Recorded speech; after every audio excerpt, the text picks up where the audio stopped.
अगर हम देवी के छठे स्वरूप की बात करें तो देवी का छठा स्वरूप है मां कात्यायनी का स्वरूप। मां कात्यायनी की पूजा नव दुर्गा के अलावा भी होती है और देश दुनिया में होती है विवाह के मामलों के लिए। अगर किसी बालिका का, कन्या का विवाह नहीं हो पा रहा है या उसकी कुंडली में विवाह के योग नहीं बन पा रहे हैं तो ऐसी दशा में मां कात्यायनी की पूजा करना सबसे ज्यादा शुभ होता है। नवरात्रि के छठे दिन नव दुर्गा के छठे स्वरूप के रूप में मां कात्यायनी की पूजा होती है। कात्यायन ऋषि के घर जन्म होने की वजह से इनका नाम मां कात्यायनी है। चार भुजाधारी हैं, सिंह पर सवार हैं और मां कात्यायनी को ब्रजमंडल की अधिष्ठात्री देवी माना जाता है। ऐसा मानते हैं कि गोपिकाओं ने कृष्ण के साथ प्रेम पाने के लिए मां कात्यायनी की पूजा की थी, तो ब्रजमंडल में भगवान कृष्ण के साथ भी इनका संबंध माना जाता है। मां कात्यायनी का संबंध भी ज्योतिष में बृहस्पति से है। पहले भी आपको बताया था कि बृहस्पति का जो हिस्सा संतान से संबंध रखता है वो मां स्कंद माता से जुड़ा हुआ है और बृहस्पति का जो हिस्सा महिलाओं के विवाह से संबंध रखता है वो मां कात्यायनी से जुड़ा हुआ है, क्योंकि महिलाओं के विवाह और वैवाहिक जीवन का मालिक स्वयं बृहस्पति है। इसीलिए जब मां कात्यायनी की पूजा की जाती है तो महिलाओं की, बालिकाओं की शादी जल्दी से जल्दी हो जाती है।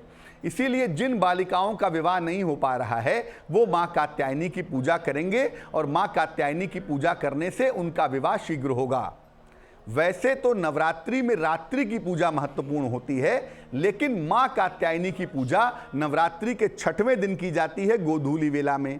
अगर आप गोधूली वेला में पूजा नहीं कर सकते, सूर्यास्त के समय पूजा नहीं कर सकते, तो ऐसी दशा में रात को पूजा करें, अन्यथा गोधूली वेला में पूजा करना सबसे ज़्यादा उत्तम होगा।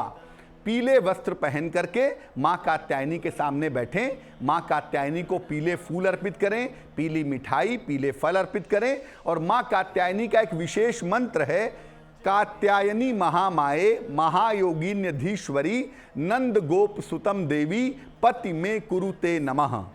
कात्यायनी महामाये महायोगिन्यधीश्वरी नंद गोप सुतम देवी पति में कुरुते नमः।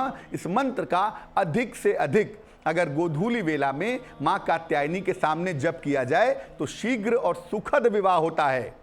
इसके अलावा अगर आप गोधूली वेला में पूजा नहीं कर पाते तो रात्रि के समय में मां कात्यायनी की पूजा करें, वो बहुत शुभ होगा, बहुत सुंदर होगा।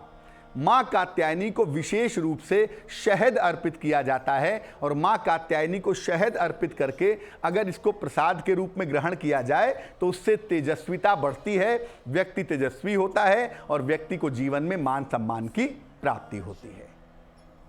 नमस्ते।